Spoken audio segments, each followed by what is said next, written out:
usadili, budeme začínat. A díky moc. A já bych mezi náma ráda přivítala Cítku Jesenkovou, která působí na katedře filozofie v Košicích, zabývá se odborně etikou péče, otázkou výchovy, rodové rovnosti a demokracie. Publikovala v řadě časopisů, namátkou můžu zmínit například Filozofii slovenskou a nebo Human Affairs a sama je autorkou monografie Etika starostlivosti. Z poslední doby bych doporučila k poslechu podcast Careful Thinking, kde má rozhovor s Martinem Robem, který je super. Jinak je to akademická a občanská aktivistka a zapojí se také do fungování rádia Regina. Tak dávám jí slovo. Ďakujem veľmi pekne, Dari. Hoci už mám po 50, nikomu to nevráte, tak stále mám trému, ako keby som mala 18. Niečo pekné, čo ma spája s mladosťou. Ale tým by som sa chcela ospravedlniť, keď sa mi bude triasť hlas a lepiť jazyk o podnebie a budem piť vodu často. Zároveň by som sa chcela Dari a organizátorom poďakovať, že mi umožnili prísť medzi vás, pretože som presvedčená, že filozofia nie je len o niečom, čo sa odohráva v teórii, ale že je to činnosť, prax a že je to o stretnutí konkrétnych ľudí s celou ich telesnosťou, afektivitou a emocionalitou, aj s tou trémou a stresom, ktorý teraz prežívam ja.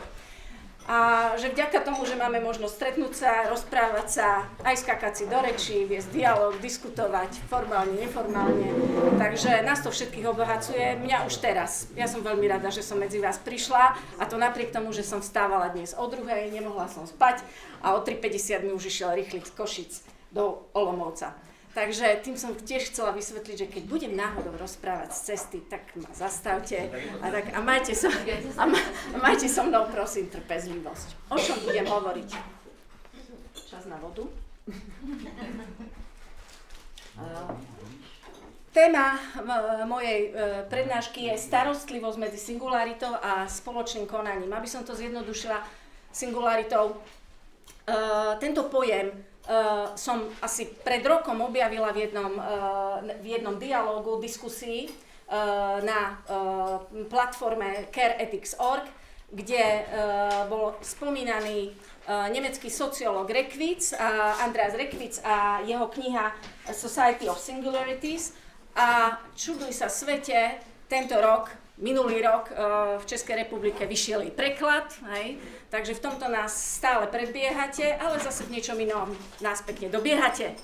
Takže idete za nami, v niečom ste pred nami, v niečom za nami. To nebola náražka na politickú Českej republike. Takže ten pojem singularity ma zaujal, a to z toho dôvodu, a nebude teda tá moja prednáška hlavne o tom Rekwitzovi a singularitách, ale bude o tom, akým spôsobom mi to pomohlo pochopiť to, čomu sa venujem už asi 2-3 roky. Od posledných volieb, to už prešli 4 roky, budúci rok sú u nás voľby, dobre, a na jeseň komunálne. Takže od roka asi 2023-2024, keď boli u nás prezidentské voľby, parlamentné voľby na Slovensku a voľby do Európskej únie, čo bol pre mňa veľmi náročný rok. A ten rok pre mňa znamenal udalosti, s ktorými som sa musela vyrovnávať, možno niečo typu tej traumy, o ktorej tu hovoril pán profesor Barša. A vlastne to je to obdobie, kedy som sa začala sústreďovať v tom, o čom premýšľam v rámci feministickej etiky starostlivosti, a to je téma fragmentácie spoločnosti a polarizácie spoločnosti. Slovenská spoločnosť patrí spolu s českou a poľskou a maďarskou spoločnosťou k najfragmentovanejším a najpolarizovanejším spoločnostiam v Európe. A tá polarizácia sa dnes chápe ako jeden z dôležitých faktorov, prečo sa nedokážeme pohnúť z miesta, prečo sme tam, kde sme, prečo všetky výskumy potvrdzujú vysokú mieru nedôvery. A to u najmladšej generácie vo vzťahu k iným ľuďom až 70% ľudí považujú ľudia vo veku od 18 do 25 rokov za nedôveryhodných. Čo je úplne katastrofálne, keď si to porovnáte s tým, aký je stav vo Fínsku, kde je to presne opačne. Hej, ja nie som sociologička, tak si dovolím byť naozaj veľmi vágna v tom, len jednoducho tie čísla sú až takéto zlé.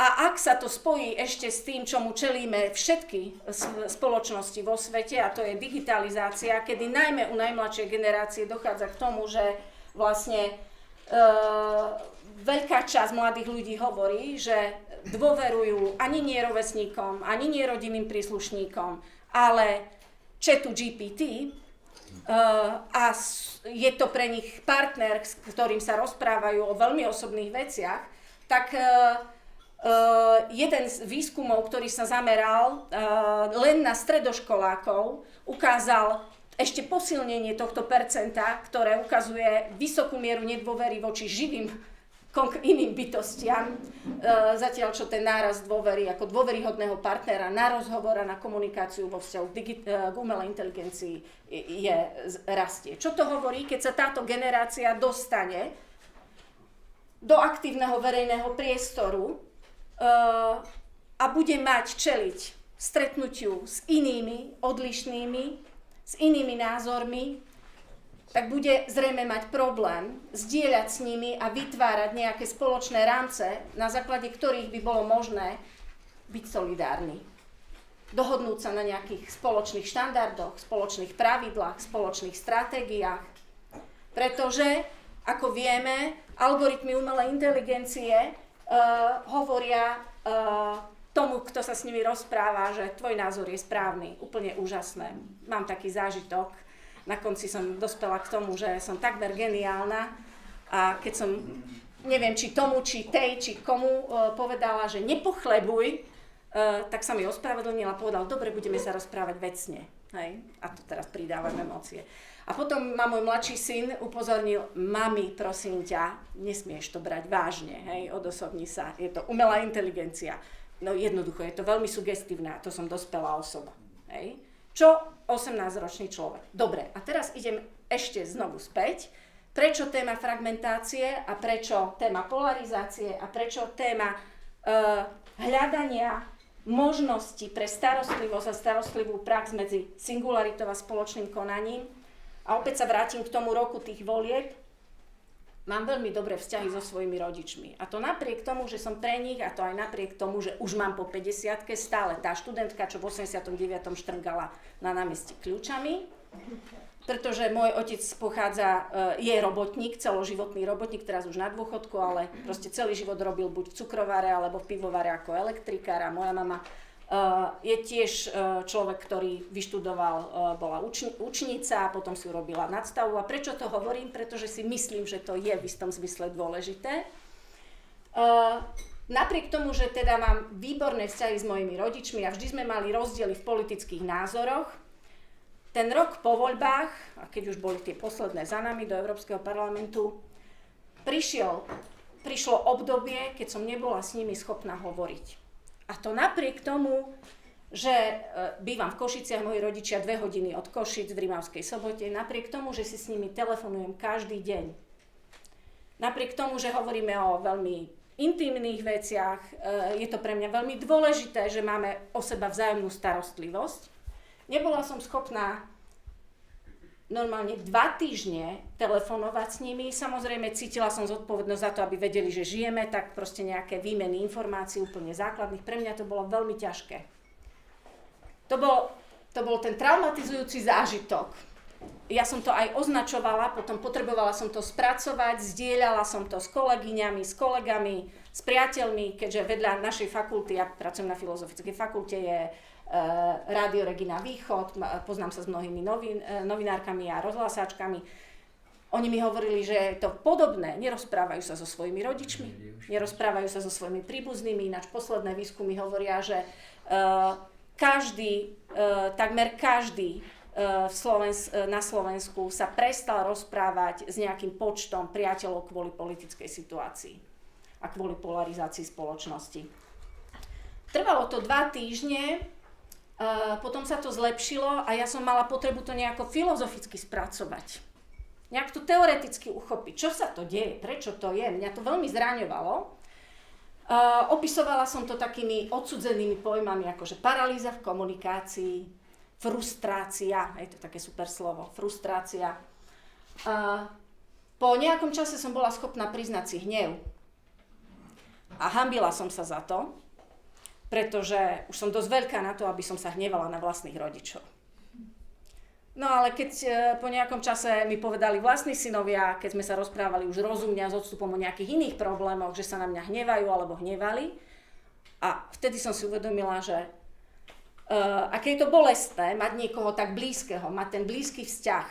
Aj preto upozorňujem, aké je dôležité ísť od solidarity k bratstvu a sesterstvu, lebo je to niečo iné. Je to o blízkych vzťahoch. Je to o tom, že vám na niekom záleží a že keď sa s ním nerozprávate, tak je to zraňujúce. A keď vám na ňom záleží, snažíte sa s tým niečo robiť. Chcete to zmeniť, chcete pomôcť. Chcete byť na nej hodný. Hej, chcete byť láskaví. Tu je tá motivácia veľmi silná. Ja som chcela, ale nevládala som. Nemohla som. Cítila som, že ma zraňujú. Cítila som, že ja môžem zraniť ich. Aj preto, keď som znova sa k tej situácii vracala, tak som porozumela tomu a dávala som to dokopy s etikou starostlivosti. Hej. Cez etiku starostlivosti som to chcela pochopiť, že vlastne mám starosť o nich, aby som ich nezranila vlastnými slovami, lebo to môže byť nezvratné a to nechcem. Zároveň som sa obávala, že oni ma zrania a to som tiež nechcela. Už som proste nechcela, hej, zažívať nejaký pocit zneuznania, nepochopenia, neporozumenia, ktorý som dokonca zdieľala a nielen s mojou generáciou podobných strednej generácie príslušníkov a príslušníčov strednej generácie, ale aj s mojimi študentami a študentkami. Bola som pred 2 rokmi na letnej univerzite Eleuzína v Banskej Štiavnici, kde som o tom rozprávala a študenti vo veku 20-25 rokov potom prichádzali za mnou a mi hovorili, že nevedeli sme, že aj vo vašom veku ľudia sa nerozprávajú s rodičmi. No, už viete. Hej. Môže sa to stať. Hej. A to, čo mi to pomohlo prekonať, to boli také zaujímavé veci. A budem o nich hovoriť preto, lebo tá dôležitá téma, o ktorej dnes chcem hovoriť, sú starostlivé priestory, caring spaces a embodied care, stelesnená starostlivosť. To je to dôležité, že prečo sa potrebujeme stretnúť, prečo potrebujeme hovoriť o tom, že starostlivosť musí byť situovaná a kontextuálna, pretože sme telesné bytosti a tak ďalej. Išla som po Štiavnici, zišla som, tí, ktorí bol niekto z vás v Štiavnici? Banská Štiavnica? Výborne. Takže viete, že z kopca, hej, od Múzea lásky dole až k autobusovým zastávkam je to proste dlhá cesta. A kdesi dole, keď som sa dostala k tým autobusovým zastávkam, som premýšľala nad všeličím, nad tým, o čom som prednášala, tak zrazu som počula babky. Babky, ktoré by ste označili, neviem, ako tu ich voláte tu v Čechách, ale u nás, že babky demokratky, lebo volili dakedy Mečiara a teraz volia Smer. A ja som ich uvidela a mala som takú tú prvotnú tendenciu, že jednoducho ženy v tomto veku, toto je tá kategória, to je tá skupina ľudí. A zrazu jedna z nich povedala niečo dialektom, ktorý mi bol známy. Z miesta, odkiaľ pochádzam. A ja som si v tej chvíli spomenula na tetu Hedvigovu, ktorá ma naučila hačkovať, na tetu Aničku, ktorá mi doniesla náušnice, na tamtú tetu a tak ďalej. Na veľmi konkrétnych ľudí, s ktorými som mala konkrétnu skúsenosť a konkrétne zážitky. A teraz nechcem povedať, že ma osvietilo, aj keď Maurice Hemington, jeden zo súčasných predstaviteľov etiky starostlivosti, používa taký ten pojem, že sa dostanete z určitého bodu A, je to také kierkegaardské, že vlastne buď alebo, hej, dostanete sa z jedného bodu, nevysvetliteľným spôsobom sa posuniete kdesi ďalej. A ja som si vtedy uvedomila, že toto sú živí konkrétni ľudia, ktorí majú svoje starosti, majú svoje chyby, ale to nie je dôvod na to, aby proste vo mne bol ten hnev. A ten hnev prešiel. A ja som sa dokázala v ten večer prvýkrát porozprávať so svojou mamou cez telefón a so svojím otcom. A potom to už bolo len lepšie a lepšie. A ešte jedna veľmi dôležitá vec, ktorá mi pomohla, toto bolo také ako emocionálne. A zrejme tie dispozície boli aj vo mne, že o tom som premýšľala, že mám nejak kultivované emócie, preto o tom hovorím.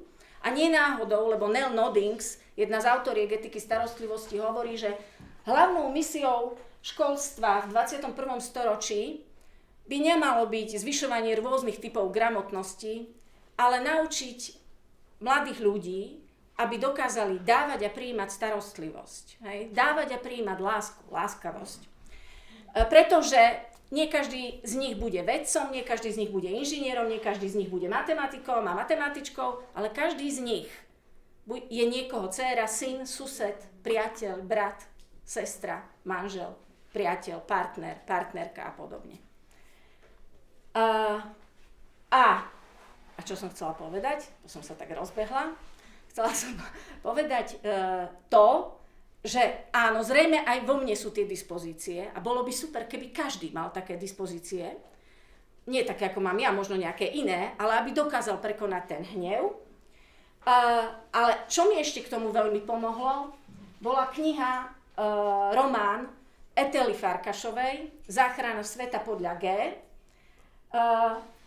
Je to román, ktorý nie je preložený ani do češtiny, ani do angličtiny, lebo keď som o ňom prednášala na konferencii v Utrechte a potom aj v tom podcaste a písala o ňom po anglicky, tak chceli odo mňa anglickú verziu románu.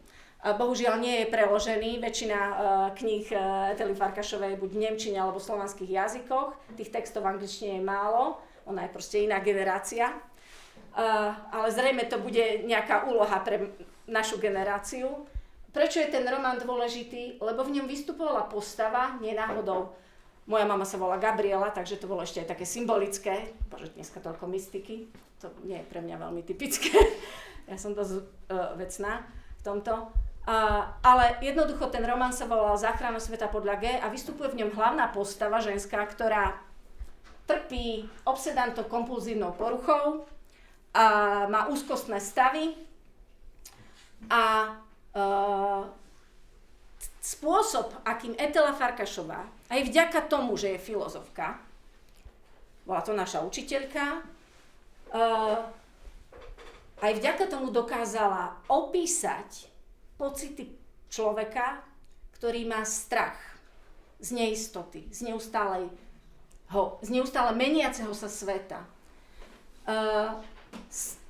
Umožnilo mi tá jej kniha, ten jej román, pochopiť, čo to znamená, ak pre niekoho tie neustále zmeny, ktoré prinášajú aj geopolitické udalosti, aj demokracia po 89., ten otvorený svet, ako je generácia mojich rodičov, akým spôsobom môžu to prežívať ako úzkosť. A keď sa hovorí, a výskumy to hovoria, že vlastne tá generácia a mnohí z tej generácie prežívajú vysokú mieru neistoty, úzkosti, strachu z nestability, tak vtedy ten román mi to umožnil pochopiť. A pre mňa to bola taká inšpirácia, že čo to vlastne znamená aj filozoficky uchopiť takýto problém medziľudských vzťahov, medzigeneračných rozdielov, medzigeneračnej paralýzy v komunikácii, ktorá však vedie k fragmentácii, prehlbuje ju a k polarizácii spoločnosti. U nás dokonca k niečomu, čo proste naozaj rozhodilo slovenskú spoločnosť, atentát na premiéra, ktorý je používaný často ako politická zbraň, pretože každý, kto len zvýši hlas, každý, kto len s emóciou vstúpi do verejného priestoru, je často označovaný za niekoho, kto môže byť nebezpečný, kto nedokáže vecne diskutovať a tak ďalej. Jednoducho je to využívané v tom verejnom priestore. A mne to pomohlo vlastne porozumieť tomu a aj pýtať sa a klásť si otázku na to, či to, ako učíme filozofiu, ako ju učím ja, či je dostatočné, do akej miery ovplyvňovanie estézis, emócií, vnímania a teda ako predpokladu pre citlivovanie vo vzťahu k tomu, čo sa deje vo svete a čo prežívajú iní, do akej miery umenie, umelecké diela môžu mať priestor vo výučbe filozofie. Aby bola tou praxou starostlivosti, ako pre mňa, o tom hovorí etika starostlivosti, praxou starostlivosti o dobrý život. Sa ospravedlňujem za taký dlhý poetický úvod, ale keď som bola na základnej škole, hrala som divadlo, a tak si dovolím občas využiť také tieto svoje danosti. Nech tu máte trošku aj zábavy. No, ale ja si myslím, že zábavy je tu dosť, ale asi tak. Takže, keď sa vrátim teraz znovu k názvu prednášky a k Rekvicovi a k spoločnosti Singularít, on takýmto spôsobom charakterizuje vlastne neskoro modernú spoločnosť, kedy ten individualizmus, ktorý charakterizuje európsku civilizáciu, európsku kultúru, európske spoločnosti, sa pretavil do veľmi silného dôrazu na jedinečnosť, autentickosť a sebavyjadrenie. Nie hádam reklamy na módu, ktorá by nám nehovorila, že buď sám sebou, aj keď si všetci kúpime niečo, ja neviem, z Beršky, alebo z Pull&Beara, alebo ja neviem čo, ale sme úžasne jedineční. Spomínam si na jednu reklamu, ktorá ma absolútne vytočila, možno išla aj v Čechách, ale oni ju potom stiahli, v ktorej v plnom kine sedí dievčina, na scéne je pán, ktorý niečo rozpráva a zrazu tam príde niekto, kto prinesie donáška jedla. Pán zostane na scéne v šoku, s otvorenými ústami a ona povie, on sa iba spýta asi, že prečo? A ona povie, lebo chcem. To je slogan té firmy. To je slogan té firmy. To je jenom případ, ho použijou, ale to je jejich obecný slogan na všechno. No to je super. Takže ja som zostala v šoku, ale pre mňa je to proste ako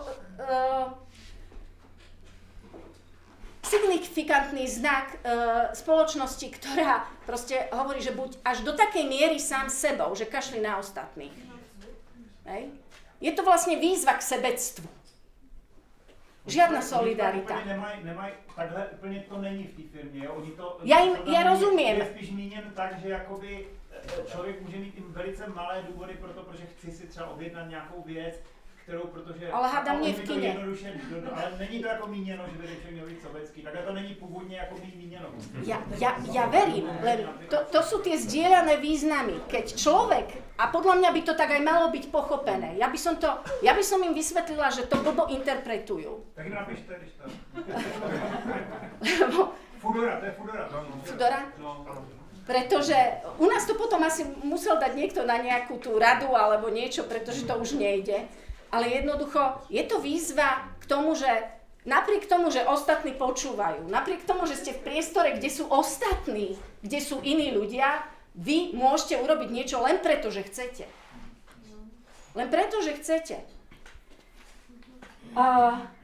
Čo to znamená pre mňa? Hej? A to sebavyjadrenie ako absolútne dôležité. Tí singularity, to, že sme jedineční, to nejakým spôsobom zasahuje do usporadovania hraníc medzi individuálnym a kolektívnym. Medzi tým, čo to znamená byť sám sebou, sama sebou a čo to znamená byť súčasťou niečoho, čo ma presahuje. A ten svet okolo mňa ma nutne vždy presahuje. Aj tí iní ľudia, vzťahy s nimi. Aby sme boli schopní konať niečo spoločne, aby sme boli schopní sa starať. A súčasťou dobrej starostlivosti sú aj nejaké štandardy, veď koniec koncov starostlivosť sa odohráva každý deň. Základná, veľmi široko prijímaná definícia toho, čo to je starostlivosť, pochádza od Joan Tronto a Berenice Fisher z roku 1990 a hovorí, že starostlivosť je druhová ľudská aktivita, v rámci ktorej sa snažíme uchovávať, udržiavať, opravovať náš svet tak, aby sme v ňom mohli žiť čo najlepšie. Pričom pod týmto svetom máme na mysli naše ja, naše tela a naše prostredie. A toto všetko sa snažíme spájať do vysokokomplexnej, život udržiavajúcej siete. To znamená, že starostlivosť je niečo, čo robíme preto, aby sme vôbec mohli viesť dobrý život. A robíme to každý deň. A robíme to všelijako. Robíme to lepšie i horšie. Zlyhávame veľmi často. Ale niekedy sa nám darí. A kedy poznáme, že sa nám darí? No kedy to, o čo sa staráme, alebo to, o koho sa staráme, nejakým spôsobom prosperuje. A samozrejme, že niekde v inom meste a v inej rodine dobre sa starať bude znamenať niečo iné, lebo ich deti budú mať inú povahu. Alebo budú mať autistické dieťa, ktoré iným spôsobom reaguje na to a to. Takže nemôžete stanoviť nejaký jeden univerzálny zoznam štandardov, čo to znamená dobre sa starať o autistu. Aj keď môžete stanoviť nejaké štandardy, ktoré by vám mohli pomôcť. Čo tým chcem povedať? Tá definícia je dostatočne široká na to, aby zachytila vlastne všetky množstvo aktivít, ktoré dennodenne robíme, a aby nám povedala, že je to niečo veľmi fundamentálne a veľmi dôležité, na čom záleží a bez čoho nedokážeme viesť dobrý život. A to napriek tomu, že vám teraz neviem povedať, že dobre, ale čo to znamená viesť dobrý život, o tom by sme sa mohli sporiť, a najmä keď sme tu toľkí filozofi a humanitne vzdelaní ľudia. Ale prečo o tom hovorím? Na to, aby sme sa mohli dobre starať, potrebujeme mať nejaké zdieľané významy. Potrebujeme chápať, čo to znamená nezraňovať, neubližovať, konať tak, aby niekto rástol, aby bol zdravý, aby bol schopný adaptovať sa na meniace sa prostredie, aby bol schopný vydržať aj v prostredí, ktoré je nebezpečné. Aby toto všetko zvládol. Ak však máme spoločnosť, ktorá je fragmentovaná a polarizovaná, tak sa oslabuje možnosť zdieľaných rámcov a ohrozuje sa teda predpoklad pre stabilné formy spoločného konania, v tomto zmysle aj starostlivosti a dobrej starostlivosti, pretože starostlivosť je založená na solidarite.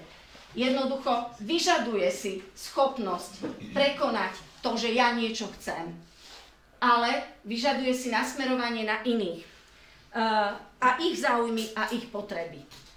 Pretože základnou kľúčovou otázkou v rámci starostlivosti je pozornosť k potrebám tých, ktorí tieto potreby majú. A ešte jedna veľmi dôležitá vec, a ja rozumiem tomu, že asi málo kto viete veľa o etike starostlivosti, možno len veľmi málo. A ja som si pripravila tému, ktorá už je postavená na etike starostlivosti, takže nebudem teraz robiť prednášku o etike starostlivosti, naozaj sa sústredím, aby sme mohli debatovať na takú tú pointu.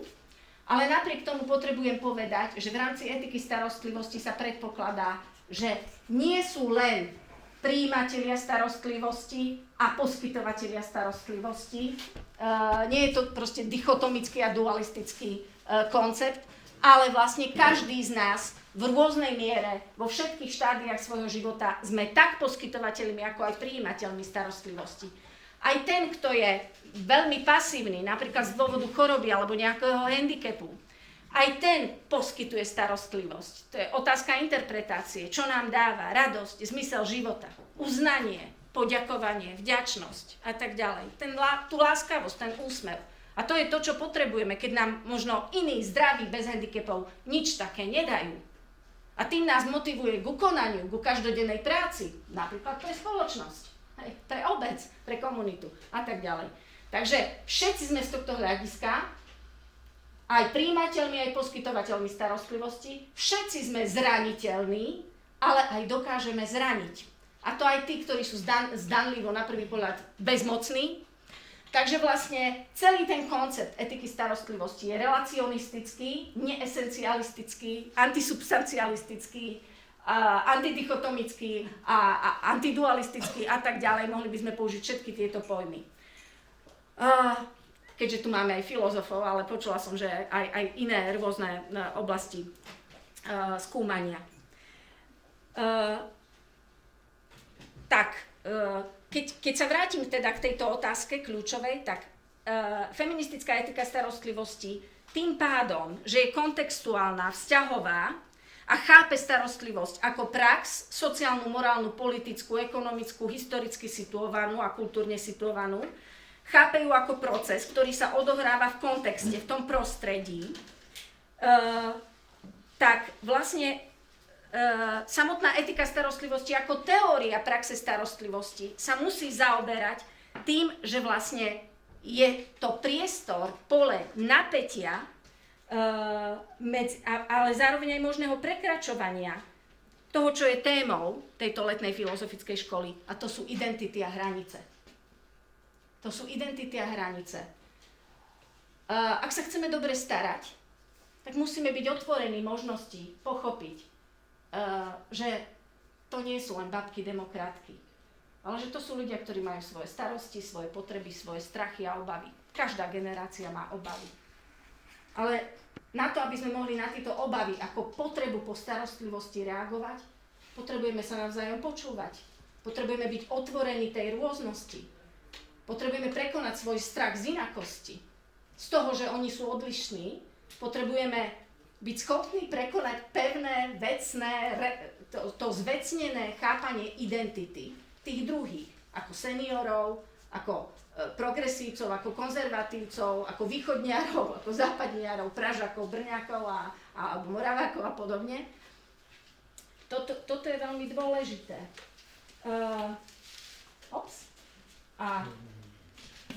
Áno. Takže, prepáčte. Starostlivosť je teda vlastne pobyt na hranici medzi uznaním singularity, jedinečnosti konkrétneho druhého a zároveň je požiadavkou kontinuity, predvídateľnosti a inštitucionálneho ukotvenia. Pretože nie často, alebo teda nie vždy sa máme možnosť starať v inštitúciách, ktoré majú neformálny charakter, ale dokonca aj v takých, ako je rodina, priateľstvo, susedstvo, aj tam sú určité štandardizované postupy toho, čo robí dobrý sused. Nekradne vám to pánky, keď si zabudnete pred bytom vyzuté, napríklad, alebo nemal by vytrhávať kvety z vašej záhradky, mal by sa popýtať a podobne, alebo poškrabať vám autokľúčom. A v tých formalizovaných inštitúciách, ako sú školy, ústavy zdravotnej starostlivosti a podobne, to sú vysoko formalizované inštitúcie, v ktorých sa starostlivosť tiež očakávame, že bude dobre vykonávaná. Takže musí tam byť nejaká miera kontinuity, toho porozumenia tým pojmom, čo to znamená, keď je moja mama zdravá, šťastná, spokojná, keď je pacient dostatočne ošetrený, dekubizovaný alebo podobne. Čo to znamená, že ste s ním dostatočne komunikovali? Výskumy napríklad hovoria, že tam, kde má lekár pocit, že s vami hovoril 9 minút, tak s vami hovoril len 90 sekúnd. Pretože jeho čas mu plynie iným spôsobom, má pocit, že už stolky mi hovorila toľkokrát a všetko im vysvetlil, že jednoducho nestíha. Takže čo to znamená vlastne vytvoriť podmienky pre takú starostlivosť, aby ste jednak uznali jedinečnosť a jedinečné potreby a zároveň, aby inštitúcia, v ktorej sa uskutočňujú, a to je jedno, aká je miera, vysoká miera jej formálnosti a formalizácie, bola predvídateľná, kontinuálna, aby nebola byrokratizovaná do takej miery, že v nej dochádza k odľúčteniu, k necitlivosti a podobne. No a ten koncept, s ktorým ja neprichádzam, akože ja som si to vymyslela, ja som sa skôr inšpirovala, ktorý by som vám chcela predstaviť a vlastne otvoriť ho aj pre vás na také spoločné premýšľanie, je v angličtine caring space, starostlivý priestor. A prečo je to také dôležité? Ten samotný pojem priestor by sa zdalo, že je to vlastne nejak fyzikálna veličina, aj na prvý pohľad to v nás vyvoláva dojem, že hovoríme o niečom veľmi materiálnom, veľmi fyzikálnom. A áno, je pravdou, že napríklad feministická geografia prispela k spacializácii praxe starostlivosti k chápaniu toho, že vlastne každá prax starostlivosti, keďže sa realizuje cez konkrétne bytosti, a to nie len ľudské, ale aj vo vzťahu k živým systémom, ale aj neživým systémom, napríklad umelecké diela, takže sa vždy odohráva v nejakom reálnom priestore a čase. A teraz už nechcem komplikovať toto premýšľanie tým, že ale aj vo virtuálnom. Hej, napríklad, keď komunikujeme s niekým, nejakí aktivisti komunikujú spolu naprieč krajinami cez digitálne siete a podobne. Dobre, ok, nechajme to tak. Ale to je len časť veci, hej. Tak áno, feministická geografia prispela k tomu, že aj toto si potrebujeme uvedomovať, sme telesné bytosti a teda vždy sa pohybujeme reálne v nejakom priestore a čase. Hej. Starostlivá prax na letnej filozofickej škole hovorí, že sa treba aj najesť, aj porozprávať, mať 10-minútovú prestávku a mať otvorené okno, aby sme mohli dýchať, hej? A mať svetlo a podobne, lebo však sme tu reálne telesné bytosti. Ale tu ten pojem priestoru znamená skôr priestor, ktorý je vlastne dynamický, vzťahový, normatívne otvorený, v ktorom sa hranice medzi solidaritou a singularitou neustále môžu vydiskutovávať, otvárať a meniť tak, aby vlastne boli vytvárané podmienky preto, aby sme boli schopní a ochotní, aby nám bolo umožnené dobre sa starať, aby sme mali prístup k starostlivému zaobchádzaniu napríklad. Keď také zhrnutie, čo sa týka etiky starostlivosti, v tých klasických prácach samotný ten pojem je obsiahnutý skôr implicitne. To znamená, že skôr sa hovorí o tom, že cez vzťahy sa vytvára starostlivé prostredie a dobrá starostlivosť sa realizuje vo vzťahoch.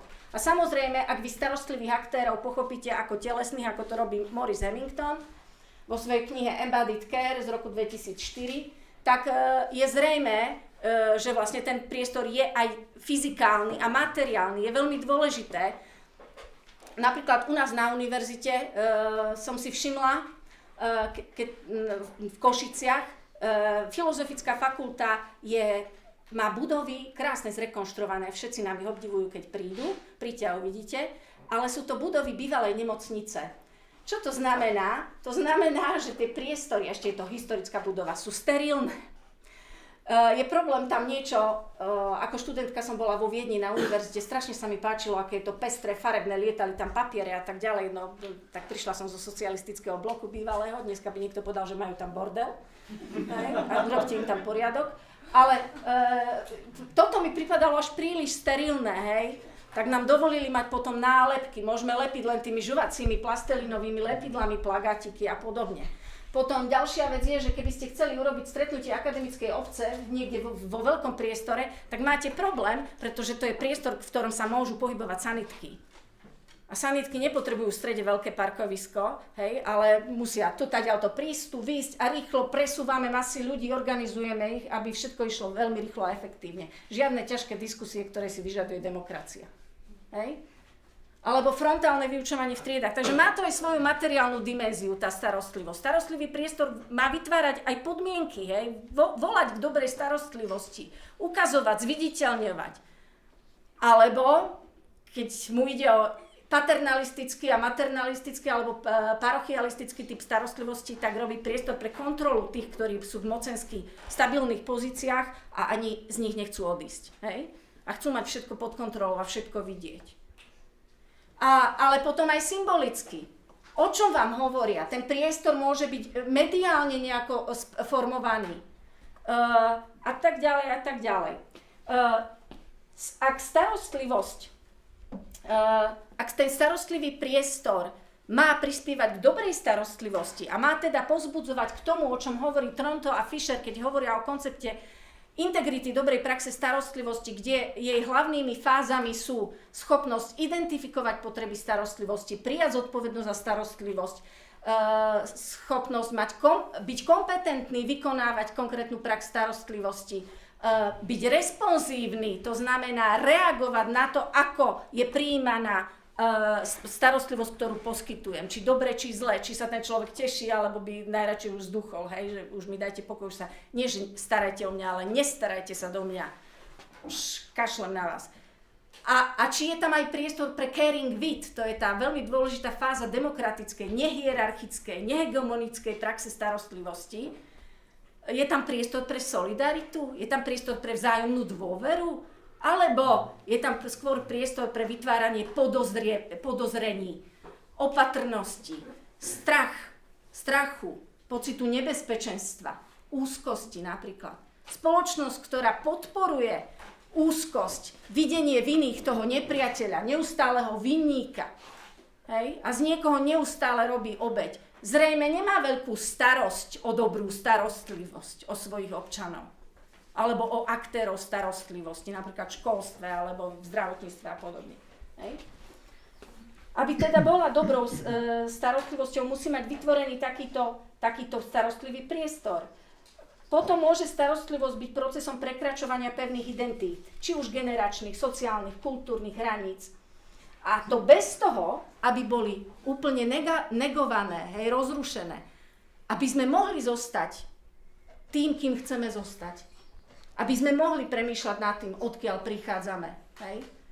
Že ja som, Stredoslovenka, že som žena, matka, že môj otec bol robotník a preto je pre mňa niektoré veci, ktoré hovoria intelektuáli kdesi, hej, sú také, že sa mi to ťažko počúva, hej, lebo mám rodinu na Detve, aj tých Valachov, aj všelijakých takých tých gazdov. Hej. Toto všetko si teda dobrá starostlivosť vyžaduje, aby tie hranice teda neboli negované, aby jedinečnosť nebola stavaná proti spoločnému konaniu, ale aby bola jeho predpokladom. Aby ja som mohla toto povedať v Bratislave tým kaviarenským elitám, hej? Pretože toto pomôže pochopiť tých, ktorí sú takí iní a ktorí sa stavajú proti sebe. A teda je problém ich zapojiť do nejakého zápasu o čosi, hej? Napríklad o demokraciu. Lebo niekomu to vyhovuje, že sme rozdelení, že sa nevieme spojiť. A ešte potvrdí tú rétoriku toho, že ty si obeť, tebe furt robia zle a kto ti robí zle, tamtý, a ukáže, kto je vinný. A tak vlastne sa budú rozdeľuj a panuj. Opäť, ľudová múdrosť, ale koľko je v tom pravdy? Hej? Rozdeľuj a panuj. Keď sa ti podarí rozdeliť ľudí, a rozdeliť tým, že povie, že ten je taký a vždy je s ním táto identita spojená, tak samozrejme, že budeš panovať, budeš ovládať. Hej? To neznamená, že majú byť tie identity zmazané a spojené.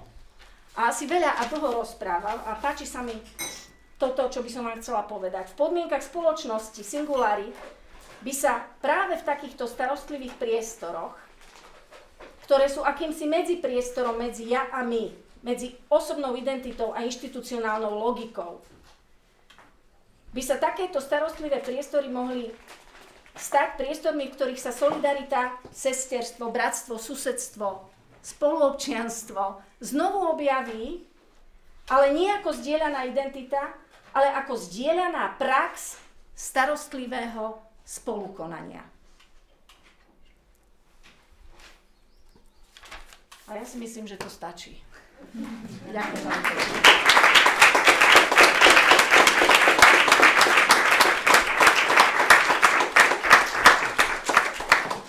Tak moc děkuju a otvírám diskuzi.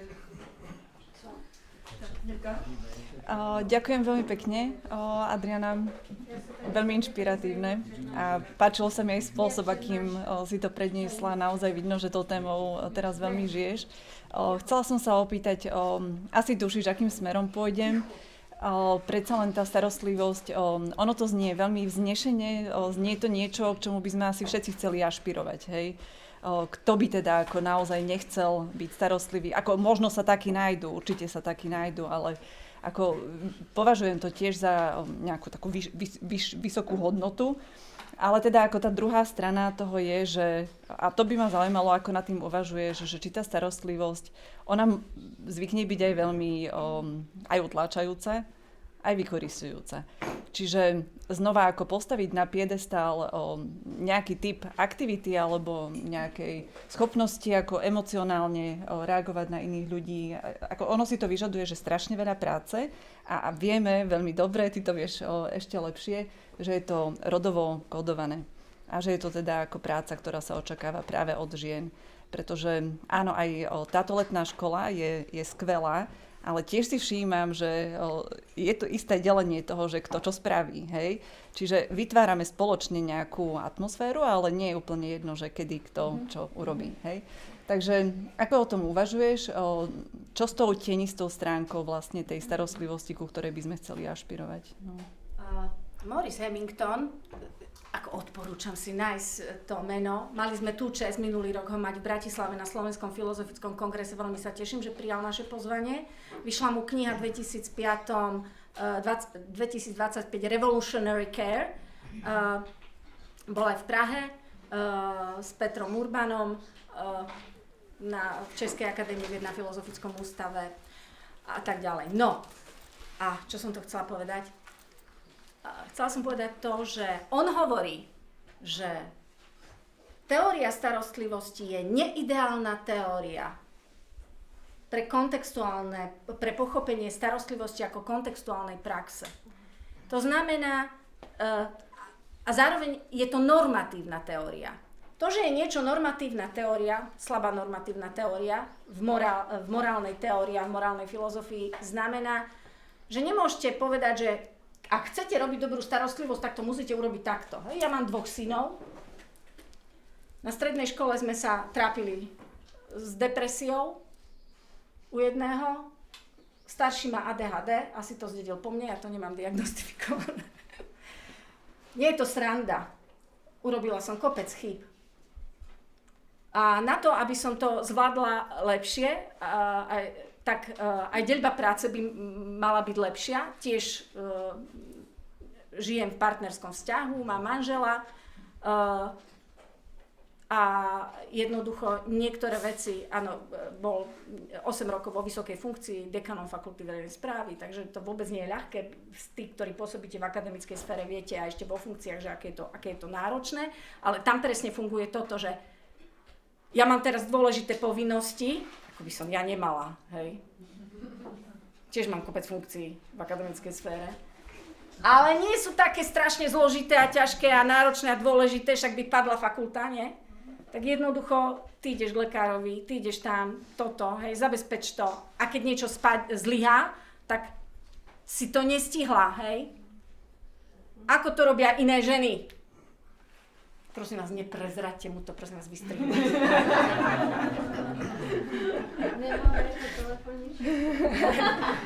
A ešte jedna vec. Máme v rodine autistické dieťa. Tí rodičia, aj keď sa vám snažia odborníci pomôcť a vy robíte všetko, čo len máte dobré nastavenie hodnotové, morálne, je to veľmi ťažké. A teraz odpoveď. Potrebujeme tie systémy, tú organizačnú kultúru v inštitúciách formálnych, ktoré majú pomáhať, kde sú profesionáli pripravovaní v pomáhajúcich profesiách. Potrebujeme na to dobré, to je to prostredie, aj legislatívne, ale aj symbolické. To je to, čo ponúkajú médiá, čo robia politici, čo robí samospráva, čo robí tretí sektor. Hej? To, čo sa píše v knihách, to, o čom sa vzdeláva, to, o čom sa vychováva. Pretože to nemusí byť o tom, kolega, ktorý moderoval, Alena Wagnerová, to nemusí byť o tom, čo je obsahom vzdelávania. To je o tom, ako sú pripravení profesionáli v pomáhajúcich profesiách v školstve a čo robia. Ako sa tvária, ako reagujú, keď decká majú problémy. Tam sa preberajú vzory starostlivosti, láskavosti, solidarity. To nemusí byť obsahom témy na hodine. To musí byť obsahom tej práce, tých interakcií. Tie učia. Aj to mala Noddings na mysli. Nie, že dáme tam hodinu etika starostlivosti a tým sme vyriešili starostlivosť. Alebo vzťahovej a sexuálnej výchovy a tým sme vyriešili intimné vzťahy. To je o tom, čo všetko sa deje, keď prídu problémy, keď príde kríza. Ale aj každý deň. Takže to je tá inštitucionálna, systémová, organizačná rovina. A potom je tu to, čo môžeme spraviť ako jednotlivci. Ale toto všetko sa vzájomne ovplyvňuje v synergickom efekte. Keď zlyhávajú inštitúcie a rodiny, tak zlyhávajú jednotlivci, ktorí sú v nich vychovávaní a zlyhávajú nielen vo osobných životoch, ale aj v tých inštitúciách, kde majú pracovať a pomáhať iným. Či sú v politike, či sú manažeri, hej. Hovorí sa, že 60% top manažerov sú sociopati. Dúfam, že to nie je pravda, ale niekedy mám taký pocit, že hej. Jednoducho, ale prečo? Hej. Psychopatia je niečo, s čím sa narodíte, s tým sa asi veľa nedá robiť, niečo liečiť a tak ďalej, ale sociopatia je vplyv sociálnych interakcií, vzorcov, ktoré v tých inštitúciách fungujú. Hej. Nenáhodou Nell Nodingsová má knihu o tom, že Starting at Home z roku 2002, Starting at Home, prečo hovorí, že najlepšie domovy, vychovávajú najlepších ľudí a aby sme tie najlepšie domovy boli schopní vytvárať, potrebujeme ich k tomu tých ľudí viesť. Nepoviem učiť, vzdelávať, vychovávať, proste ukazovať to. Takže jedno aj druhé spolu v synergickom efekte. Děkuji moc za tu přednášku, za to osobní svědectví na začátku. Taková trochu klasickou otázku, která se týká jako vztahu etiky péče vlastně nějaká jako vlastně politická artikulace. Vy jste zmiňovala, že tam je, že vlastně to je normativní teorie, která se týká i nějaké jako politické uspořádání. Tak mě zajímá, jaký je vztah třeba k takovým klasickým pojmům, jako je třída etiky péče. Protože třeba jak jste zmiňovala ty babky demokratky, tak ono to tak může být, bohužel to ve střední Evropě například často je, že ty demokrati vlastně dělají politiku, jsou to pravičáci, vlastně dělají politiku, která není jakoby v zájmu těch lidí, kteří jsou babky demokratky a vlastně Fico nějakou přece jenom sociální politiku dělá, byť jako to můžeme kritizovat jako z jiných důvodů, jsou tam prostě krajně pravicové prvky a tak dále, ale vlastně kde je ten, jestli třída je nějaká kategorie, s kterou etika péče pracuje, anebo a případně jak se k ním stavuje. Díky. Keďže ide o feministickú etiku starostlivosti, sú v nej rôzne prúdy. Jeden z nich a veľmi silný je prúd, ktorý je neomarxistický a tvorí ho predstaviteľky a predstavitelia sociálnej kritickej teórie. Iris Marion Youngová už zosnula, je označovaná aj za teoretičku starostlivosti, aj za predstaviteľku radikálnej demokratickej teórie. Rovnako Nancy Fraser má, v češtine bol uverejnený jej rozhovor s Axelom Honnethom. Rovnako a práve tu sa otvára priestor pre tematizovanie otázky triedy. Nie som úplne odborníčka, alebo teda nie som odborníčka, tak poviem to rovno. Ale čo som si všimla, ako v posledných textoch, ktoré som čítala, tak veľmi silná téma je téma prekariátu a prekérnej práce, čo my v akademickom prostredí veľmi dobre vieme, ale týka sa to proste mnohých. Celá tá téma je veľmi silne tematizovaná, napríklad veľmi dôležitý dokument, kniha Care Manifesto a téma triedy v holandskom prostredí, Vosman, ale aj ďalší, ktorí upozorňujú na to, že treba nejakým spôsobom reinterpretovať ten pojem triedy. Ja to tiež tak ako vnímam, zatiaľ veľmi intuitívne, nemám to tak naštudované, že ten pojem triedy sa proste nejako mení. Jednak to oslabovanie strednej triedy a ten prekariát nejako treba spojiť tú interpretáciu. Takže ja nie som sociologička, aj keď mám rada takéto texty pre lepšie porozumenie, takže toto aj mňa čaká, ako lepšie to pochopiť. A čo sa týka tých tried, no naozaj si nevystačíme s takým tým asi klasickými deleniami, pretože dnes myslím si, že sa menia tie charakteristiky, ktoré definovali nejakú triedu. Napríklad, ja som na prvý pohľad stredná trieda, ale žijem od výplaty k výplate, hej, mám hypotéku, som v prekérnej situácii, lebo mám zmluvu na dobu určitú, a závisím od síce deklarovaných spravodlivých noriem, ktoré sú štandardy rôzne akreditačné a takéto tieto záležitosti, ale nakoniec aj tak pôjde o to, či sa páčite alebo nepáčite svojmu šéfovi. No jednoducho tá situácia je náročná, hej. To znamená, že očakávam, že sú, asi možno aj sú lepšie takéto zadefinovania, lenže ani to nemusí sedieť úplne na všetky spoločnosti, pretože to závisí aj od toho, že ako tie profesie vysokoškolských učiteľov napríklad, keby sme išli len do jednej profesie, ako sú vlastne legislatívne, ekonomicky a tak ďalej, kultúrne, lebo aj tie kultúrne vzorce uznania, povedala by nám Fraser, do toho vstupujú, že v akej situácii vlastne ste. Či ste vo veľmi prekérnej situácii alebo menej prekérnej situácii, ako to teda s vami je. A do akej miery môžete ovplyvniť pozíciu v tej svojej triede, že do akej miery je tam možnosť nejakej mobility, zmeny tej situácie. Hej, napríklad kúpou a prenájmom bývania. Dnes celá Európa hovorí a Európska únia o tom, že máme obrovský problém s tým a ja keď sa spýtam mojich študentov, keď som sa pýtala v novembri, že za čo by boli oni ochotní ísť do ulic, keď som mala strach z nejakej ľahostajnosti, tak prvé, čo povedali, strach, že si nebudú schopní založiť vlastnú rodinu, pretože nebudú mať peniaze na bývanie, na nájom. Hej. V Košiciach sú také ceny nájmov ako v Bratislave, čo je hrozné, pretože áno, čo je hrozné z toho dôvodu, pretože tých pracovných príležitostí ani tie priemerné platy tam nie sú také ako v Bratislave. Takže ten spôsob, ako sú aj vďaka legislatívnym normám akoby ovplyvňované postavenie ekonomické, sociálne, aj kultúrne vlastne jednotlivcov a ich zoskupovanie do toho, čo by sa dalo označiť zo sociologického hľadiska klasickej sociológie triedy, sa mení. A to treba identifikovať na novo.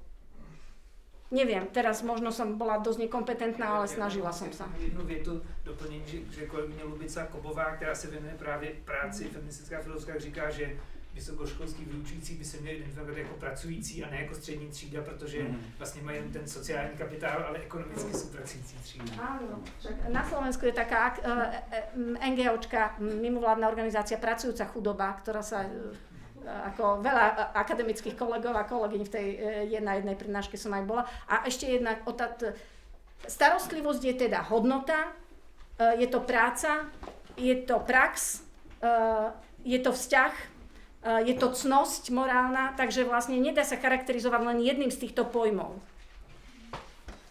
Tak mám prostor na poslední dotazy a to jsou Josef a pak Mirek. Jo, děkuju za tu přednášku. Já jenom za ten osobní úvod, protože já jsem měl úplně stejnou zkušenost se svým otcem, který vlastně za covidu najel na dezinfo totální a vlastně na řetězové e-maily a o tom vesmíru jsem předtím vůbec nevěděl. A vlastně ta strategie, kterou já jsem zvolil, byla prostě o těch věcech se snažit nebavit a tak si myslím, že to asi má spousta lidí, kteří to nějak se snaží navigovat tím. Ale myslím si, jenom bych možná doplnila, abyste o tom mluvila, že ta úzkost, ten strach, který může za tu fragmentarizaci, jeden z těch, co jsem vnímal u něho a u tého generace, bylo neuznání, prostě symbolické neuznání generace, která prostě byla těch 50. let, kdy přišly ty změny pro ně už hodně pozdě, že anglicky se nenaučili, takže na tu nové změny prostě je nechytli a zároveň potom viděli prostě rozkrádání majetku, kterému se tenkrát říkalo dravost a kuponová privatizace, která dopadla, jak dopadla. Takže spousta těch lidí, myslím si, že byli prostě zklamaní voliči nejdřív ODSky a všech těch stran, které byly. A což je prostě jako jasný tady v téhle generaci, ale nějaký, myslím si, že ten pocit neuznání se možná dá vysledovat i v té nejnovější generaci, v té generaci Z, třeba právě potom to je ta manosféra, která vlastně se nám to vrací, která prostě na jednu stranu vytváří ty Instagramové profily a TikTokové profily těch influencerů, kteří mají ty prachy, mají to Ferrari a tak dále a ti, kteří se na to jenom dívají, tak se snaží tomu nějak připodobnit, ale samozřejmě to neprokapá, jak víme. Tak prostě to je asi jeden z těch aspektů, ale ta druhá, zase ta progresivistická prostě část jako nějakým způsobem zase jakoby se symbolicky možná vymezuje vůči tomu a ta komunikace mezi těma dvěma táborama tam samozřejmě není, nebo jo, tady, takže ta fragmentarizace jako není záležitost téhle generace, můžeme to sledovat jako v současnosti a půjde to do té alfy, asi to prostě nějak bude součas jakoby. Presne, aj na chodbe sme sa o tom bavili, keď som vravela, že vlastne tá fragmentarizácia sa v tej mladšej generácii ešte zrýchľuje. Dakedy sa vravelo, že po 20 rokoch sa menia generácie. Dnes tie technológie neskutočným spôsobom zrýchľujú ovplyvňovanie. Ak generáciou myslíme, však máme tam tie Z a neviem čo, ja sa nepokúšam to teraz vymenovať, lebo to psychológovia sa v tom lepšie vyznajú. A ani to nemusí fungovať, lebo opäť, môj mladší syn, ktorý keby tu bol, tak by mi potom niekde na prestávke povedal, že mami, prečo ma stále používaš ako didaktickú pomôcku? Ale by mi povedal, že mami, ja už nerozumiem o 5 rokov mladším, pretože už používajú inú lexiku, hej. S každou platformou, do ktorej sa oni zabublinujú, tak vlastne sa vytvára akoby uzavretá skupina, čo aj narúša vôbec ten koncept generácie. Na druhej strane s ním nemôžeme úplne prestať, lebo je to aj biologická určitá záležitosť, hej, veková. A napríklad téma starostlivosti o pamäť ako predpokladu pre spoločné konanie, hej, pre zdieľané rámce je veľmi dôležitá a tá starostlivosť o pamäť sa deje v spoločných rozhovoroch medzi generáciami. Hej. My sme rozbehli taký projekt u nás na katedre spolupráci s jednou organizáciou a naši študenti robili rozhovory so staršími generáciami. Ja som bola prekvapená z toho, ako napríklad jeden pán používal pojem násilie, v zmysle, my by sme použili tu, že vlastne akákoľvek spoločenská štruktúra na vás vyvíja nejaký tlak. Ten tlak nemusí byť násilím automaticky. Ale on hovoril, že vlastne všade je násilie. A keď my nebudeme rozumieť tomu, akým spôsobom oni rozprávajú a o čom vlastne rozprávajú, a to sa dá zistiť len keď sa s nimi budeme rozprávať, tak vlastne tá fragmentácia sa bude ešte viac prehlbovať. Takže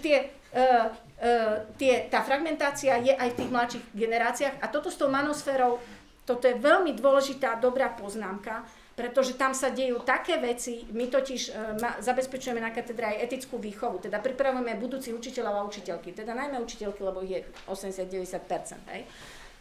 A toto je niečo, na čo oni sú veľmi zle pripravovaní, respektíve ako nestíhame akoby to reflektovať a pripravovať metodické materiály a pripraviť ich na to, že vlastne prichádzajú do prostredia, v ktorom sú vystavovaní mladí ľudia, dievčatá a chlapci, vystavovaní určitým veľmi agresívnym vzorcom, ktoré posilňujú fragmentáciu, rodovú stereotypizáciu, nespravodlivosť, neochotu k solidarite a tak ďalej. Hej, teda niečo to, čo pri tom maskovi a tých oligopoloch, o čom sme rozprávali, je niečo akoby už vo veľkom a viditeľné.